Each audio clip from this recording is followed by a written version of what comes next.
بسم اللہ الرحمن الرحیم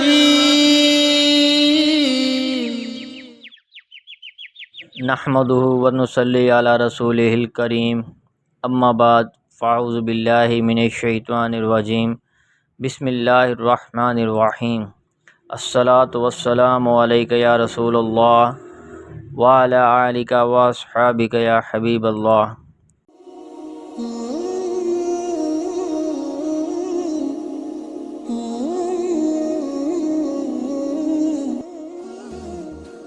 ابو جعفر رضی اللہ عنہ کہتے ہیں کہ میں مکہ میں نبی اکرم صلی اللہ علیہ وآلہ وسلم کے پاس آیا۔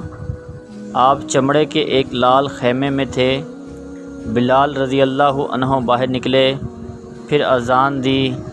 میں انہیں اپنے منہ کو ادھر ادھر پھیرتے دیکھ رہا تھا۔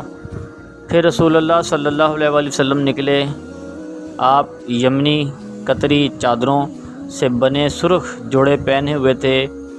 موسیٰ بن اسماعیل اپنی روایت میں کہتے ہیں کہ ابو جعفر نے کہا، میں نے بلال رضی اللہ عنہ کو دیکھا کہ وہ ابطخ کی طرف نکلے، پھر اذان دی۔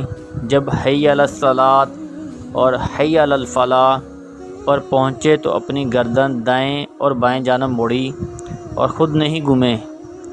پھر وہ اندر گئے اور نیزہ نکالا۔ پھر راوی نے پوری حدیث بیان کی۔